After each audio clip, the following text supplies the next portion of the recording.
Hey folks, it's just that easy. Hey folks, it's just that easy. You mix it up, you fix it up, you do it yourself. He can turn your little shack into a first-class castle. Save you time and money and a great big hassle. Hey folks, it's just that easy. You mix it up, you fix it up, you sand it down, you paint it brown, you measure twice, you cut it once. It's just that easy.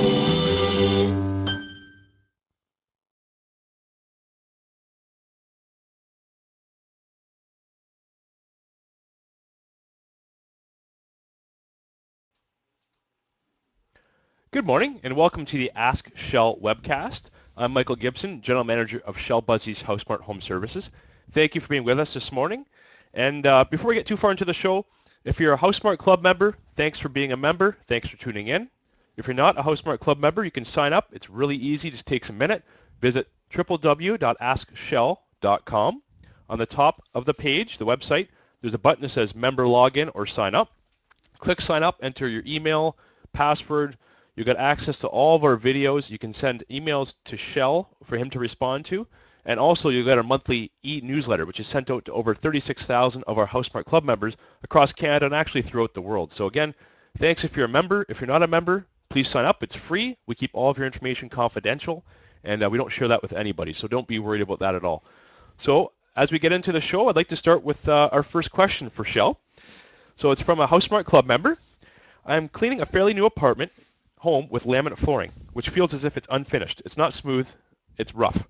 The contractor advised the owner that he had not had time to finish it off and gave her a parquet flooring wash. There are marks on the floor which look like oil marks in the kitchen and dining room area. Do you have any suggestions on how these could be removed and the best way to treat the floor? Thanks very much, Mike. That's a great question. I like that one comment there. It looks as though it might be some form of an oil, and he didn't have time to clean it off. I'm just wondering possibly if that is something that is on the floor that may not come off. So let's hope that that is not the case. But in any event, good morning, folks, and welcome to my AskShell.com webcast and answering your questions. And this is a good one. The reason why it's good because it deals with laminate flooring. And laminate flooring, if there is any question about laminate flooring, this is one that I always love to answer. First time on the webcast, so here you go. There are oodles and oodles, meaning many, many, many different types of laminate flooring, grades, price ranges, and styles, and face sort of finishes, all the way from smooth finish to scraped finish to grained finish. All these items are basically the type of flooring, branding, quality, and the texture that you have purchased or the contractor that finished your condominium that you purchased went out and selected for that particular application. Now, having said that, laminate flooring, I don't really concern myself as to the quality or the price range. You do not use a wet mop. I don't know how many times I've been into stores and residences that have been built with laminate flooring, like condominiums, etc., that as soon as I go in and I see the light shining on the surface and I see where the butt ends come together and it's lipping up, that's telling me whoever's maintaining that floor is using a very wet mop. It should not be something that you use on a laminate flooring, no matter the quality. Okay, and now I'm not talking about engineered flooring. I'm not talking about solid wood flooring. I'm talking about laminate flooring. And laminate flooring is just that. It has a man-made lamination finish on the surface of the flooring, which is your walking surface. So when you are going to be cleaning or polishing, first you've got to really find out, is it in fact a floor that should be or was or intended to be polished? A lot of your laminate flooring is not something that you would buy polished, nor should it be polished. It's really a flat finish product in the majority of the cases. And that's why the texturing with wood grain, texturing with scraping that gives you that groove look. I don't mean groovy look, but groove look, or the flat finish. So when you're purchasing your flooring, or if you already have it because it came with the home or the condominium or townhouse that you bought, then you want to take a sample. There's normally a sample around, or at least even take a close-up picture with you, but take a sample if you can. And if you're purchasing it to have it installed, the question to ask, what do I use to maintain the floor? Because every company will have something available, or they will not be in the laminate floor business because it is a maintenance item. And there's many of them. Evian, they say, oh, I could go on and list a dozen, but it doesn't mean anything because it depends on what store you're going to be in to purchase the product. So very simply ask for a laminate floor maintenance kit or a laminate flooring cleaning kit, or if you are purchasing it, you want to purchase with the product a maintenance kit. So please do that, because buying a polish is not necessarily the item that you want.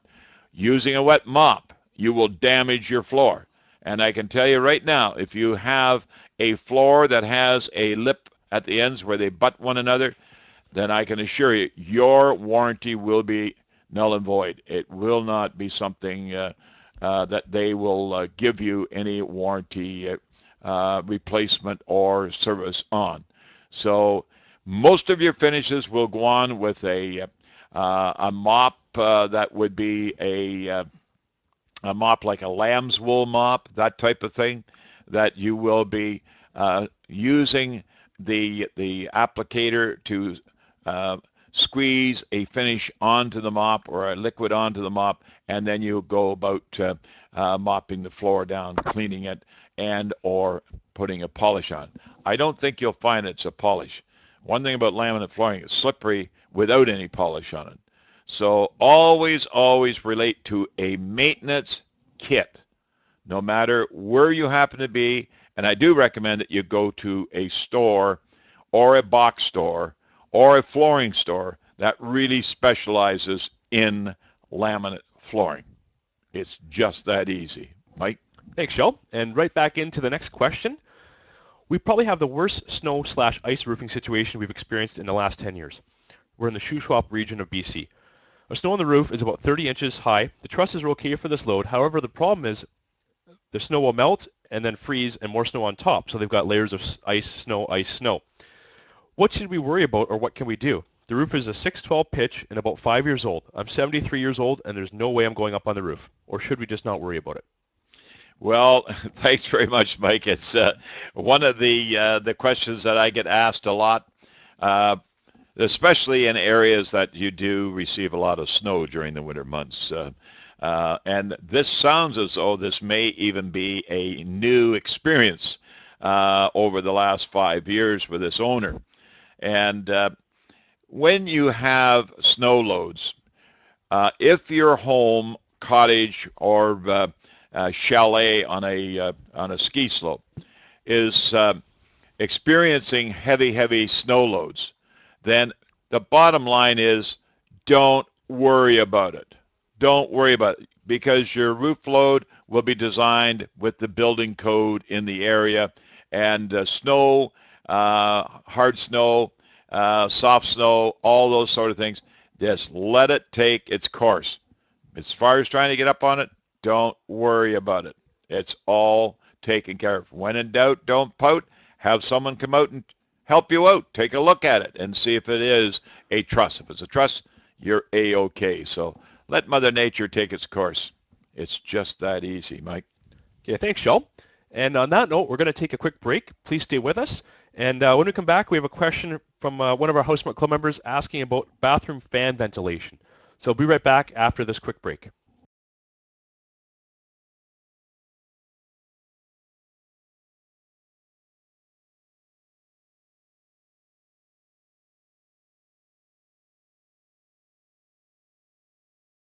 Folks, it has been 1 year since Frankie and I bought our own RV lot at the Springs RV Resort in Harrison Hot Springs. That's right, we bought our own lot, built a beautiful deck and gazebo, and have had a wonderful summer. Our kids and grandkids love how close we are. In less than an hour, they can make it out to visit us, splashing in the heated pool or relaxing by the fire. The Springs RV Resort is rated one of the top RV resorts in North America, and now we know why.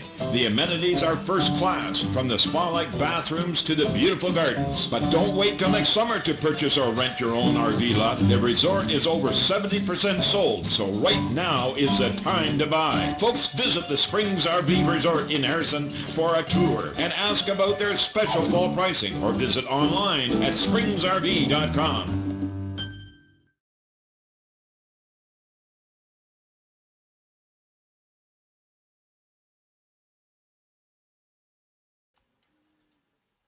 Welcome back. Thanks for being with us today.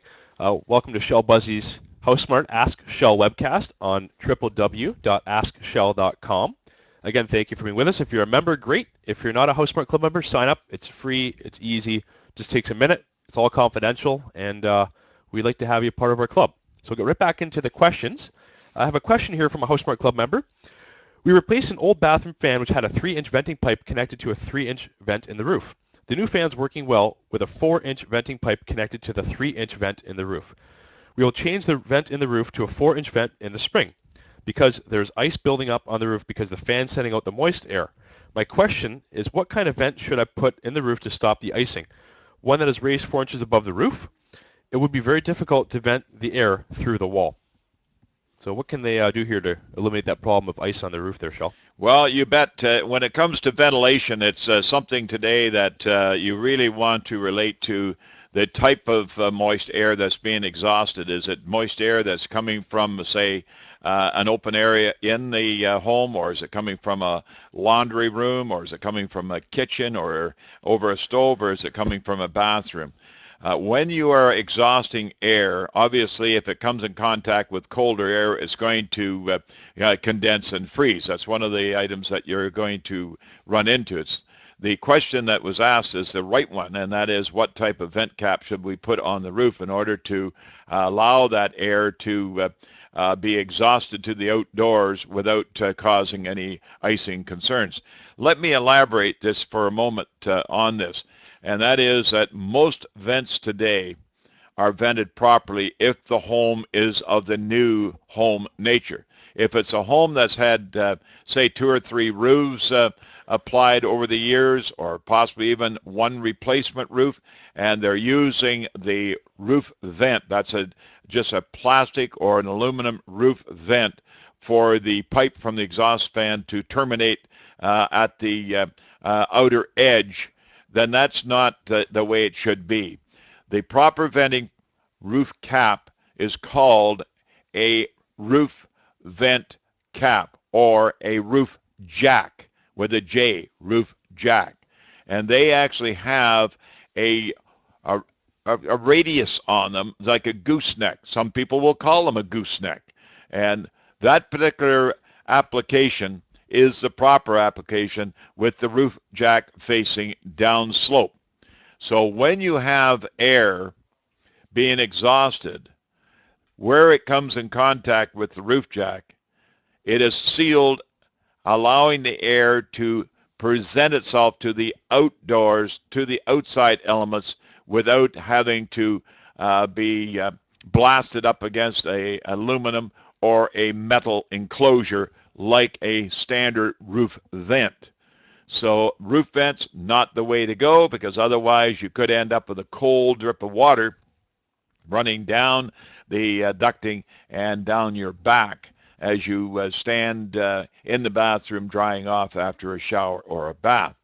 So let me go right from the scratch. Number one, they indicated that it was a 4-inch exhaust going into a 3-inch exhaust duct to the vent on the roof. So you want to use a transition there. Now the transition from 4 to 3 is not the best approach, because what you're doing, you're taking 4 inches of air being exhausted by an exhaust fan, and now you're asking it to go into and become part of the movement of air in a 3-inch pipe. So you go from 4 to 3. Going from 3 to 4 is not so bad, but 3 to 4 gives more volume of air to move in a duct, and that could cause some condensing taking place within the duct. So therefore, that duct should be, and it is always going to be in the event if it's a new home, and that is insulated. You want to insulate it with reflective foil insulation. You can wrap it with bat insulation, and then over top of that, wrap polyethylene. That's the poly, and tape it and seal it with the tuck tape. That's the red insulation tape. The main thing is taking that air from the exhaust fan and introducing it either from 4-inch to 4-inch pipe or 3-inch from the fan exhaust to a 4-inch pipe, but going from a 4-inch on the exhaust fan to a 3-inch duct, that's not the most efficient approach to take. Once you get to the roof, then use a roof jack, and they're called roof jacks. And you'll buy them at your local building supply store and box store or roofing supply stores. And that way you'll get the proper one. So in this particular case, it sounded as though you're going to do that eventually when the weather warms up, that you will do the new roof jack plus the new ducting. But rule of thumb, insulate that duct no matter what. And you can insulate it with a foil insulation or bat insulation with a poly wrap. It's just that easy. Mike? Okay, thanks, Shel. And our next question. The grout was cracking on my floor, so I took off the old tiles. The subfloor is too thin, so I added 3/4 plywood over top, 3/4 inch. Now I have a 3/4 inch gap on the toilet drain. Do I have to go into the basement to cut out all the plumbing to run a new line to the toilet, or is there a way of doing something from the top to make it sealed and leak-free? There definitely is, and one of the old, I guess, procedures that were quite often exercised in this type of application, they would double up on the wax seals. But I don't agree with that. I feel the doubling up in wax seal, if you just don't get that toilet sitting down on that flange, even though the flange now is 3/4 of an inch away from the outfall, then you could end up with a leak. And a leak from the toilet bowl is not a good one because it's a very smelly one. So the proper item to use there is called a toilet horn. And a toilet horn is it's a seal, but it's a seal that goes on the bottom of your toilet, goes on the bottom of the toilet using an epoxy type of adhesive, and then you use your standard wax seal at the point of where it comes in contact with the floor. That seals the odor. The toilet horn takes the sewage and drops it well into the outfall pipe, which is below the actual surface of the plywood. You're going to have to put in another flange. Even though you got a flange below, before you put the 3/4 inch plywood on, you would have taken that flange off, or your plywood would not have come in contact with the surface below flat and level. So move that flange up on top of the 3/4 inch plywood, toilet horn to go on the bottom of the toilet, and a no or a can't leak wax seal that will sit on top of the toilet horn, and then you set it down on the flange and rock it into place by sitting on it back and forth, front to back, and then with your T-bolts strapping that toilet down or bolting that toilet down. It's just that easy, Mike. Okay, thanks, Shel. And I think we have time for one more question before the break. Nope. No, I guess we have to take a break now. So I will leave on that note. Thanks for being with us, and we'll be right back after this quick break.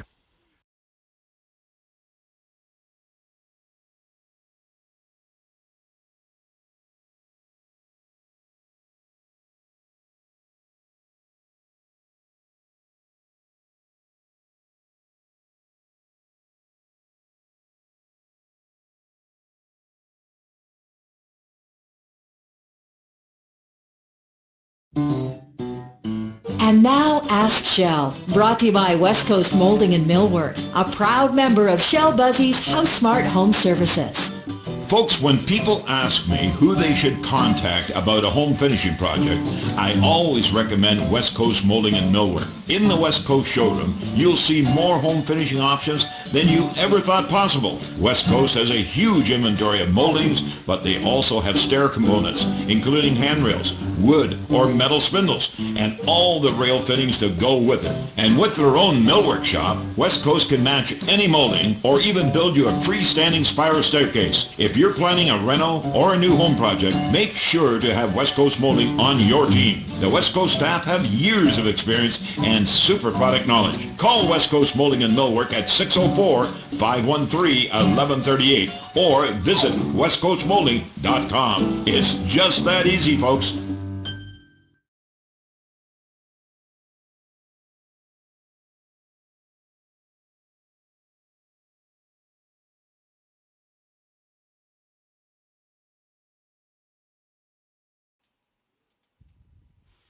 Hey, welcome back to the Ask Shell webcast on askshell.com. Thanks for being with us. Right into our next question. We live in a 1,250 square foot one-story log home, which is centrally heated by an airtight wood stove. I'm considering a secondary heat source. Would like to do a heat pump, but he finds the initial cost of the heat pump too high to start. Does not have access to gas in the area, so it has to be electrical. I've looked at a Dimplex linear proportional reaction baseboard heater, which are advertised as being very efficient. They send heat directly up the wall, but the problem is the heat's about 150 degrees, and he's concerned that the heat might damage the wood for his spruce log home. Is that a possibility there, Shell? Well, really, electric heat, convection heat, obviously, it's a type of heater, be it a fireplace type or a wall hanging type. And I almost certain I know the Dimplex that he's making reference to in this particular case. The temperature to affect the wall or the log wall would not be anywhere near a concern to me or any fire concern.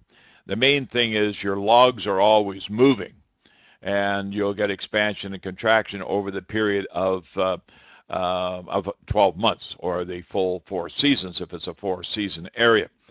The concern that I would have more than anything else is the efficiency of the Dimplex unit. Heating or even being an area heater in a log home may not be as efficient. It may look great, but it's not going to be the efficiency that you want in order to get the dollars and cents back out of your investment of the electricity. My suggestion would be to go to convection type of heat, but not convection heat from that of a fireplace. If you wanted to put a fireplace in an area for the appearance, the cosmetic appearance, the ambience of the fireplace burning, then fine, fasten it on the wall, but make sure you fasten it on the wall that attaches to one log run, okay, or one horizontal log system, not between 2 logs.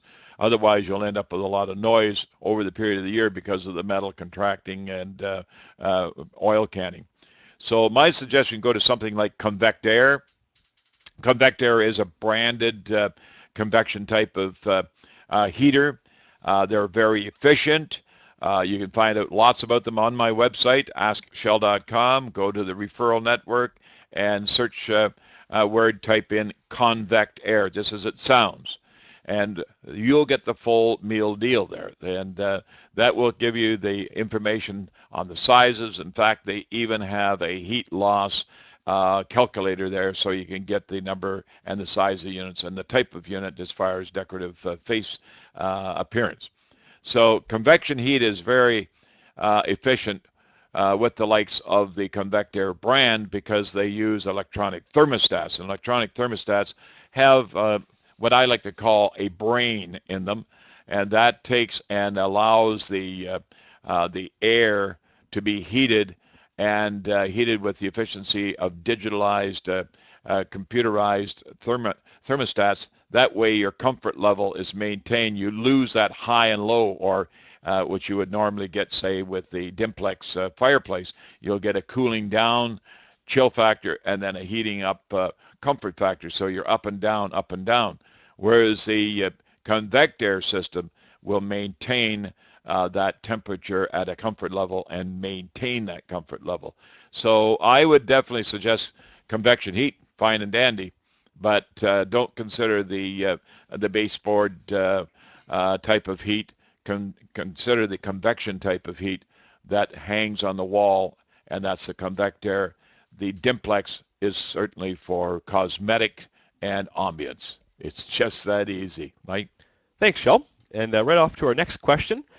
Our 1,600 square foot bungalow is 23 years old, and the insulation in the attic is only 6 inches deep. I would like to improve the insulation factor by blowing in insulation. There appears to be different materials available, and wondered what would you recommend? Should I do it myself or hire professionals? Are there still federal grants available? And how do you prevent the soffits from getting plugged with the insulation? Well, you can tell by the wording of the email that this is definitely a do-it-yourselfer emailing us through our club membership. And insulating is one thing. Doing it properly is something else. And having the right equipment to do it properly is, again, something else. So really, my suggestion would be to have it done professionally. And having it done professionally, you can address what's commonly known as draft proofing. Now, draft proofing is, I like to think, 90% of the insulation value. So this particular project that's being done, the age of the home, 23 years, will have R20 insulation in the ceiling, unless it has been upgraded in the past. But it didn't sound like it. It sounded like it was the original, and now they wanted to add to it.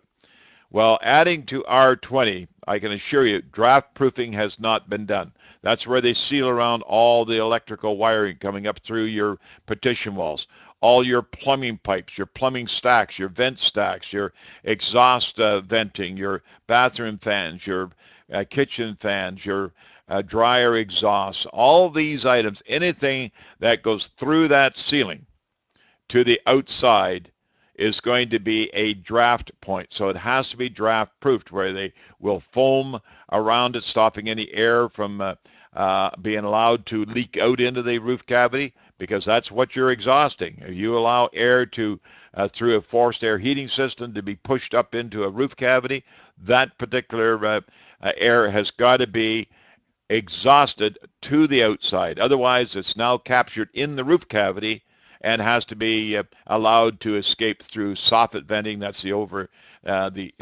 under eave venting, or on the roof, or on the ridge vents, or through the turbines, or through gable end vents. All venting to allow that air out. Draft proofing stops that movement of air. Also insulating the attic access, where you go up into the roof cavity. Insulating around the perimeter where that panel sits down tight, allowing air to be stopped on the inside of the home rather than being allowed to leak up into the roof cavity. So all that has to be draft proofed.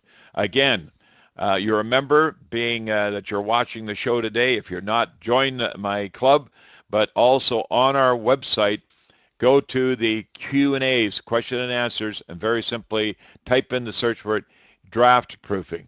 Draft proofing is all explained there. That way you can go approach and then go with the insulation. Then you can blow in the insulation. You use draft stops, insulation stops, to stop it from going out into the soffits and plugging up the vents there. So follow the information that we have on our website. Rent the equipment, rent the proper cellulose or fiberglass insulation, and away you go. But you want R50 now, so you're going to be adding R30 on top of your R20. It's just that easy. Mike? Yeah, thanks, Shel. And one thing I'd like to add to that is the person asked about grants, federal grants. That program, the Eco Energy program, has expired. However, there is a program in BC called Live Smart BC, and there are grants available until the end of March 31st. So if you want information on that program, just search for Live Smart BC on our website, and it will bring up the link to their website. So that's 2013. That's correct, of this year. So again, thanks for being with us, and please stay with us, and we'll be right back after the break.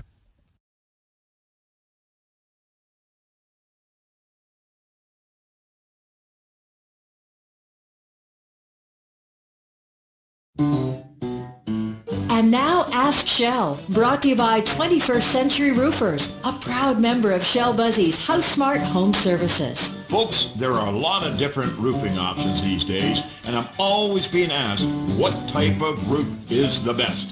If you're considering asphalt shingles, fiberglass laminate shingles, metal roofing, or SBS torch-on roofing, you should talk to Andrew at 21st Century Roofers. They've been in business since 1978, and for good reason. With top-notch products, craftsmanship, and service, 21st Century Roofers work hard every day to earn and maintain their reputation. 21st Century Roofers are a Master Elite Certified GAF installer, and they're a local company with thousands of satisfied customers. Call 21st Century Roofers at 604-581-1666. That's 604-581-1666. It's just that easy.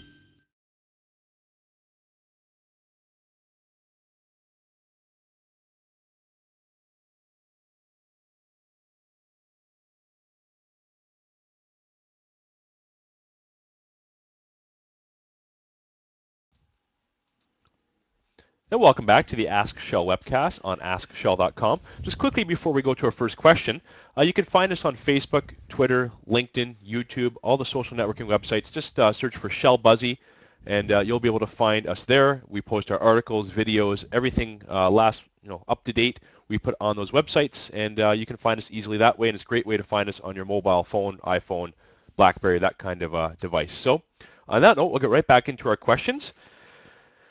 Starts with, tried this once. Washed floors with TSP and applied 4 cement paint. Water comes in and failed miserably. Ready to tackle it again once I can open the windows because of the odor. I've since stopped a lot of water coming in, but not totally without digging down outside to the weeping tiles. Please advise, should I apply a sealer of some kind before applying the concrete paint? I've been in a house where they applied a basement paint, but it smells so bad, the fumes. I'd like to have this done, but I don't want to move out of the house for 3 days. What will it take to do this right? Thanks so much. P.S. The house is built in 1952. Well, it certainly was a good year. It was 10 years after I was born, so it's getting up in it's getting up in the age that there are going to be projects that will cause a little bit of grief as far as getting the job done and getting it done properly. But you have a concern that you're not alone. You're not alone with that concern, but it makes me smile in a sense, and I just want you to know anytime I'm smiling with you, not at you, because with you means that I understand the concern that you have, and also on your side of the coin, the understanding has got to be that you do not have a magic bullet, so to speak, silver bullets we call them, that's going to be something that you can do and everything will just be hunky-dicky-dory. It's not just that easy. So painting concrete stops nothing. Stops no water, stops no migratory seeping water. Even if you were to put a water sealer on the concrete, and water sealers on concrete, the concrete has to be, first of all, new and etched and then sealed. It cannot have paint already on it, because having paint on it, paint has sealed a lot of the pores. But sealing the pores with paint does not in any way seal the concrete, stopping migratory water or migratory alkaline, which eventually, if your paint comes off and blisters and there's a white powder, that's the alkalinity in the concrete being brought to the top underneath the paint, which will eventually take the paint off, and that is from unsealed concrete.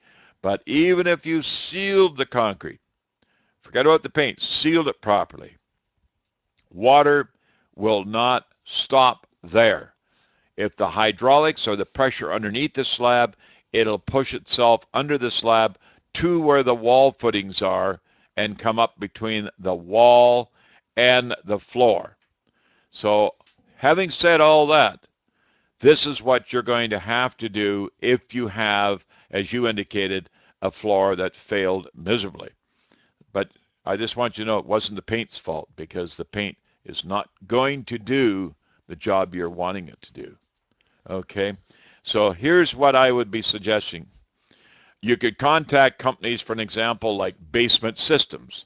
And Basement Systems are in the business of putting drain tile on the inside of the home, where the water pressure is picked up within the drainage system, the series of piping, and it's run into a sump, a gathering sump or a collector sump, and from that collector sump it is pumped out into the storm sewer system, or into, in some cases, you can dump it into the sanitary system.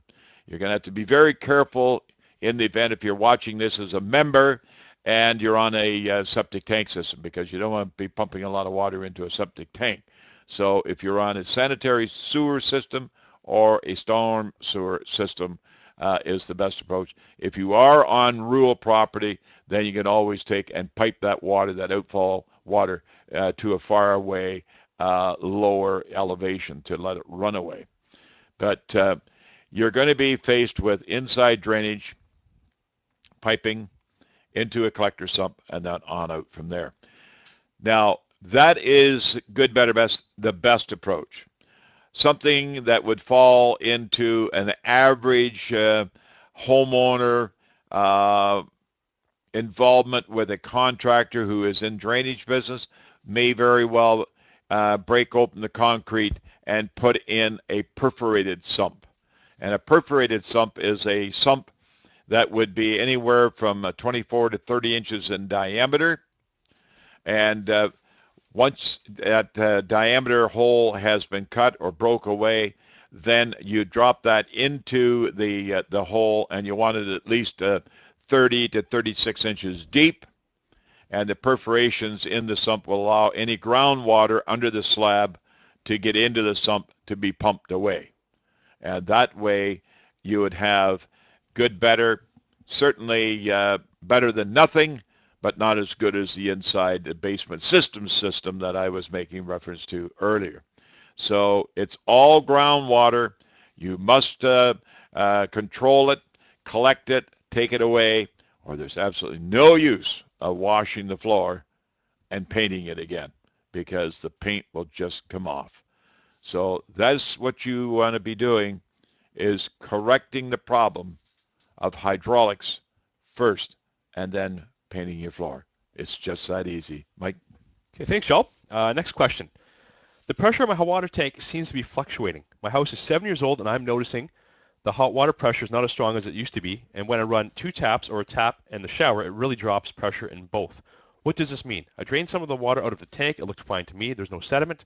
But please help, as I'm hoping I don't need to replace my hot water tank. Thanks. Well, you certainly should not have to drain or sell or get rid of and buy a new hot water tank.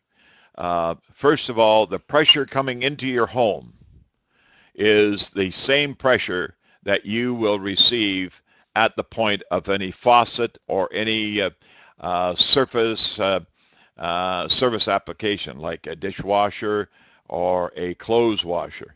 So demand is all of the situation here. So if you've got a demand of water, and then you're wanting to use water, let's say, for example, you got the dishwasher on or you got the clothes washer on, and then you want to have a shower. That's demand. So you can't have full water pressure upon having 2 or 3 already demanding the water that's being supplied. So my suggestion would be to check your valves, make sure all your valves are open. That's your supply valves underneath sinks, in behind your clothes washer, in behind your dishwasher, all of those items, making certain that the calibration is down.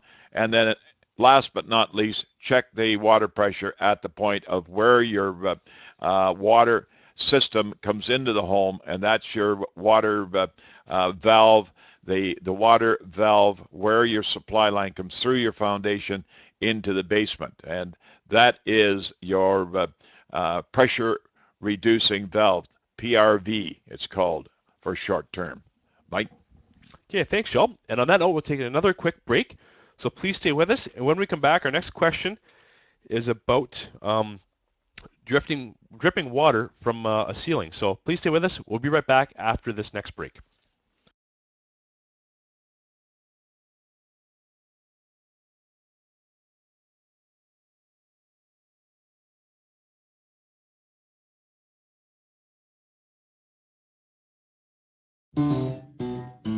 And now Ask Shell, brought to you by Serpentine Cedar Roofing, a proud member of Shell Buzzy's House Smart Home Services. Tony Weens from Serpentine Cedar Roofing is often asked why Serpentine is so unique in the roofing business. Tony tells people that for over 30 years, their family has operated their own cedar shake mill and produced only the highest quality cedar roofing shakes. And folks, Serpentine don't cut down any trees to produce their roofing shakes. You heard right. They use only recovered, old-growth western red cedar salvaged from windfalls on the BC coast. A Serpentine cedar roof is the real deal. Their experienced crew can expertly install your new roof, replace or repair your existing roof, or help you with any of your roofing needs. To arrange a free estimate, visit Serpentine Cedar Roofing online at cedaristherealdeal.com. That's cedaristherealdeal.com.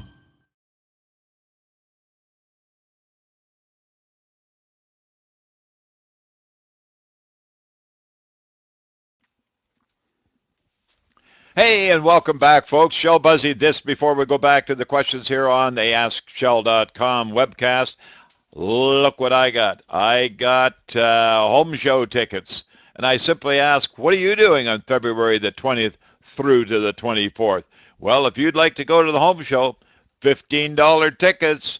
I've got a pair for 5 people. All you have to do is give us a call, and we'll put them aside for you. Or if you phone and we're not at the office, it's after hours, leave a message at the reception, and we will see that those tickets get put at the Will Call booth at the show. Where's the show? The show is in BC Place. Have you been to BC Place since the new roof? The almost $1 billion roof?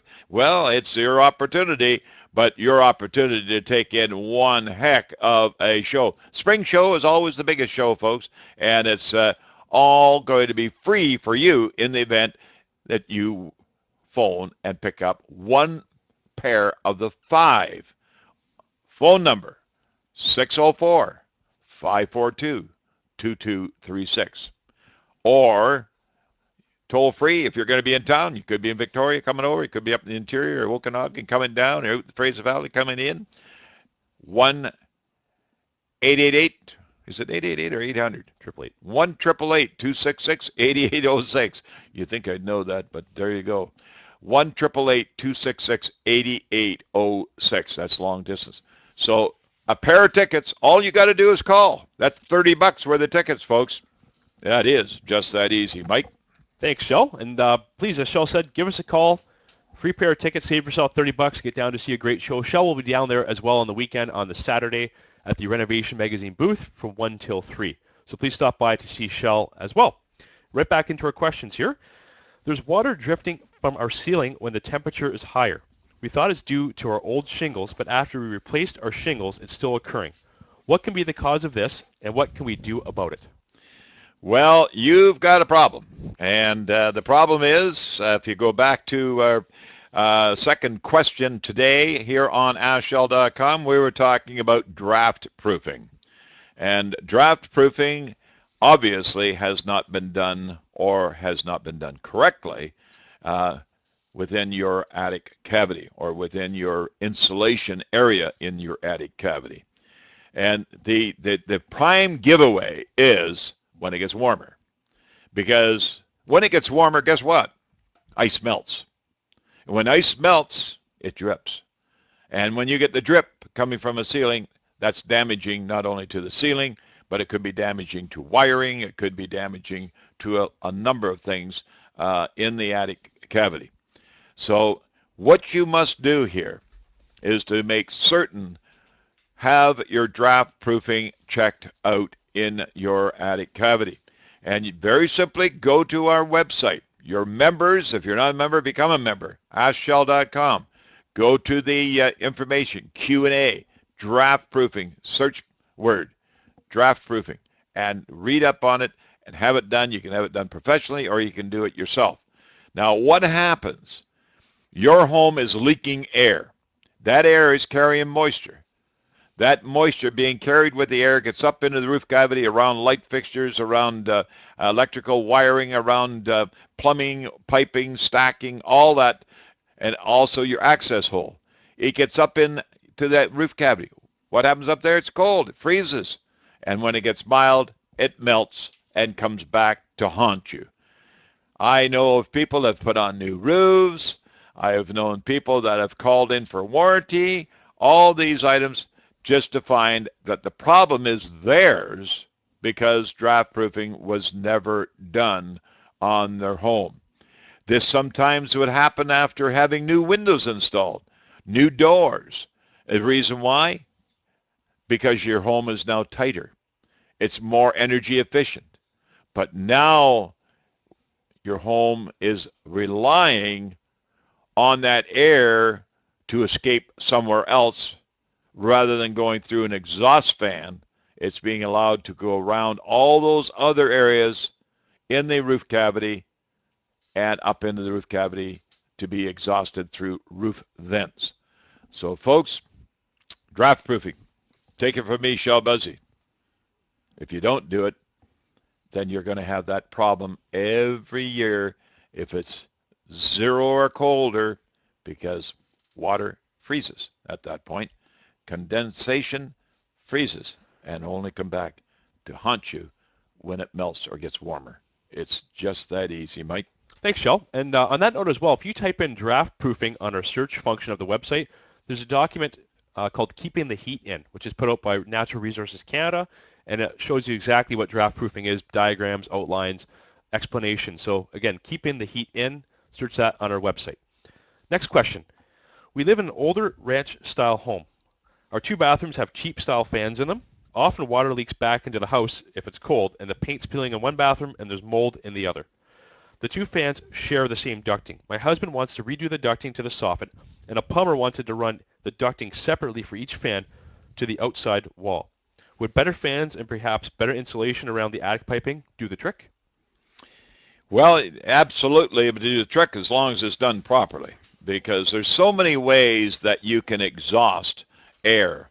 But the most important thing to remember, folks, that when you're exhausting air, you got to exhaust the volume of air that you're ducting, and also the room that you're exhausting air from. Those 2 areas are compatible with one another. There's no use of having a 60 cubic foot per minute exhaust fan if it's not exhausting 60 cubic feet of air through a duct that's capable of carrying that air movement. So therefore, you want to have a certain amount of professionalism involved here. And the professionalism, if you're having it done by a pro, then electricians or a heating and air conditioning contractor is what you really require or need. And the reason why, because they do calculate that requirement. Now, you can have 2 exhaust fans feeding from 2 grills, or you can have 1 exhaust fan feeding air from 2 grills. That's called an inline fan, and that inline fan is taking air from 2 locations, which is great, and it does a super job. So my consideration for you would be use an inline fan that's capable of moving anywhere up to 180 cubic feet per minute, quieter, and have those joined to your 2 grills in the 2 rooms, 2 bathrooms is fine, and that way to a roof jack. If you want to go to a soffit, fine, but I prefer a roof jack. The natural movement of air is vertical, especially if it's warm air. So keep that in mind, and certainly the service contractor being a heating and or electrician. It's just that easy, Mike. Thanks, Shel. And on that note, we'll take our last break. When we come back, we have a question from one of our club members about their weeping tile and a sump pump. So please stay with us. We'll be back in about a minute.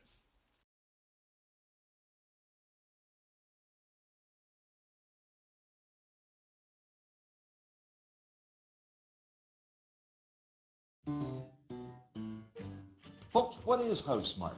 Well, it's 10 years of experience putting a program together that has really worked for you, the homeowner. It's free for your use. We charge the trade, and there's no upcharge whatsoever to you, the homeowner. Also, they're certified. We certify them. We make sure, good, better, best, they are the best because they're right there with me on their shoulder. My brand, folks, you can be assured that you're going to get the job done right. Hi, Shel Busey here for my Shel Busey's Home Improvements. Right now is a perfect time to talk with our full-service home renovation department. They're the experts with kitchen and bathroom designs and renovations, additions, basement suites, and all exterior repairs. Projects big or small, folks, we do them all. Folks, my name, Shel Busey, assures you the job is being done right. Call us at 604-542-2236 or online, askshel.com.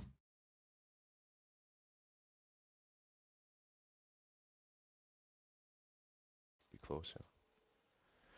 Welcome back to the Ask Shel webcast on askshel.com. Thanks again for being with us today. And we'll get right into another question from a HouseSmart Club member. I have a mid-70s house without weeping tile. It does have a sump pump, but is very busy in the summer. Also a dehumidifier. At the time, usually in the spring, I get some water in the furthest corner from the sump pump. The ground is built up, eaves troughs drain far away. Other than digging up around the outside to add weeping tile or digging up the basement floor, are there other solutions, or is one of those the best? Our basement floor has no cracks in it. Well, that's a very good question, Mike, and it sort of relates to one of our questions previous when I was talking about the basement system's inside drainage system. But I'm going to go a little deeper into the why this is happening, why this problem is more relevant, say, in the summertime than in the wintertime. And it's very educational, and that's what I like this webcast to become, is your form of education in the home building and home renovation industry. So let's picture in the theater of our mind. And that theater now is presenting your home sitting on a footprint on top of your building lot. Down in the ground, we have footings.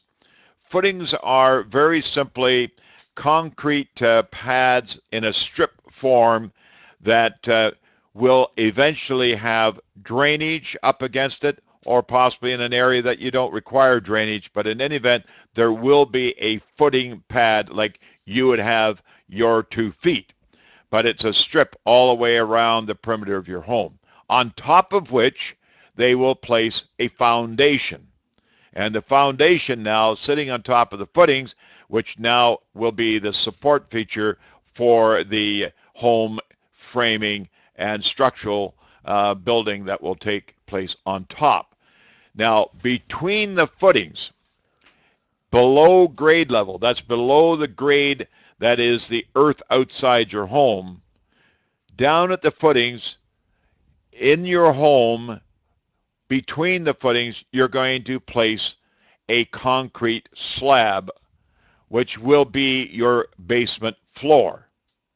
Now, that basement floor, in order to put the floor concrete in place, it has to be properly prepared and compacted because concrete does not bend, and you did indicate no cracks.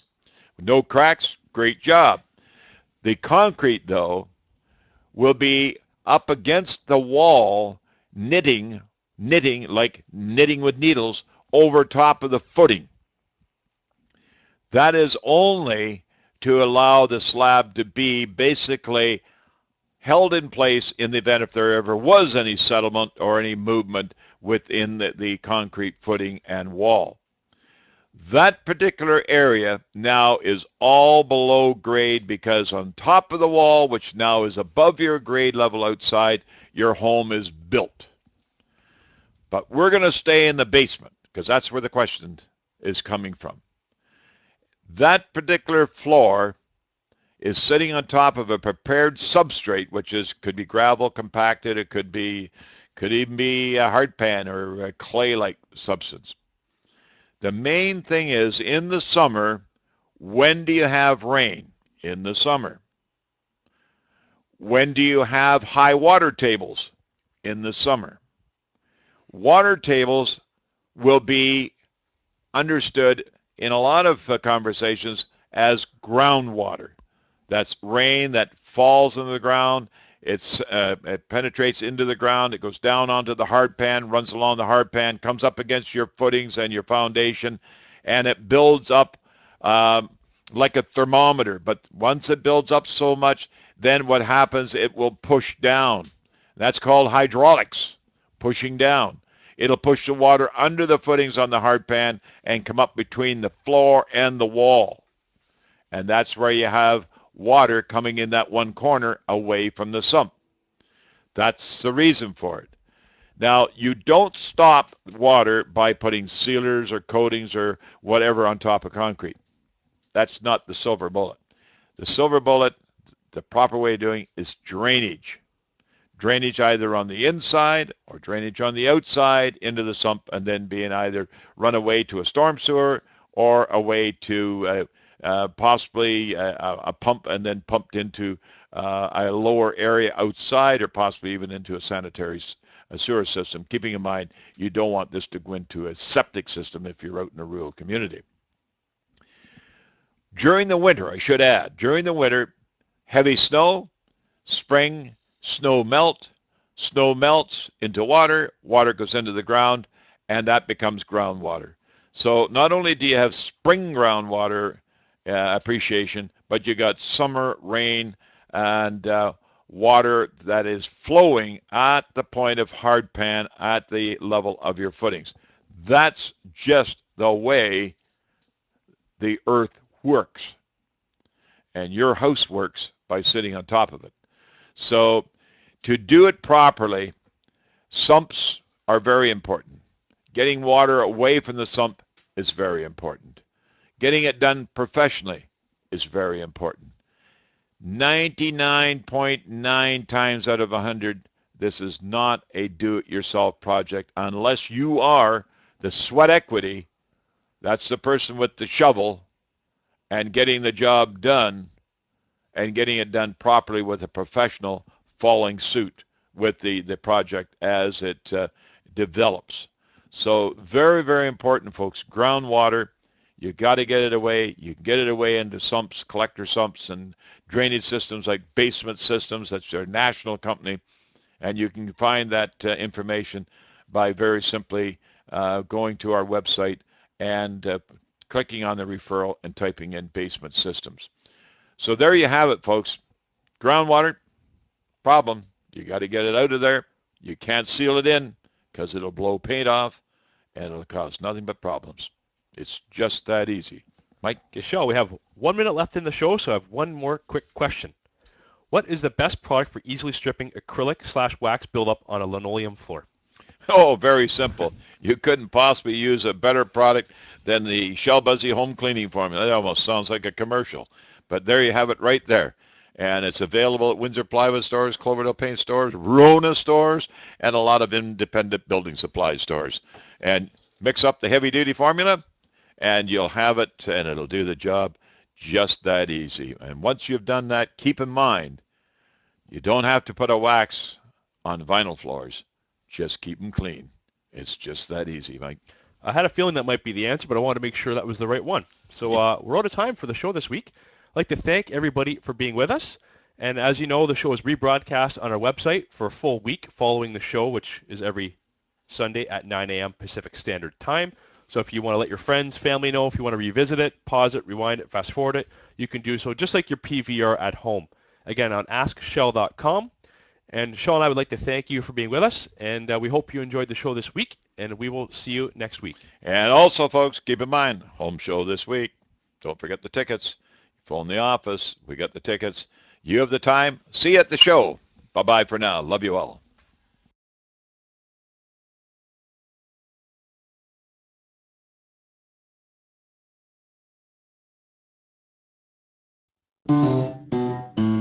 Hey folks, it's just that easy.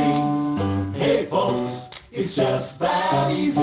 You mix it up, you fix it up, you do it yourself. He can turn your little shack into a first-class castle. Save you time and money and a great big hassle.